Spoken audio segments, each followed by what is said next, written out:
Tak keď vyrábame vchodové dvere, tak používame na to profily z profilového systému Šuko.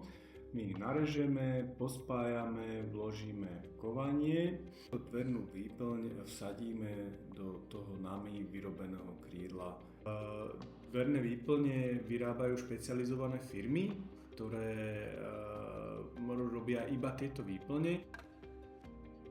Pri vsadenej dvernej výplni v princípe tá dverná výplň nahrádza sklo. To môžeme vidieť na tejto vzorke. Dverná výplň je vsadená do dverného krídla. Pri pohľade z exteriéru alebo aj z interiéru vidím dverný rám, vidím dverné krídlo a vidím dvernú výplň.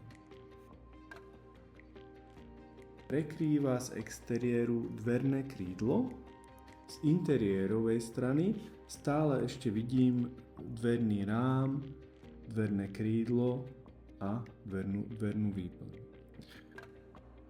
Najexkluzívnejšia varianta je použiť dvernú výplň s obojstranným prekryvom, a to znamená, že aj v interiéri dosiahnem prekryv toho dverného krídla tak ako v exteriéri.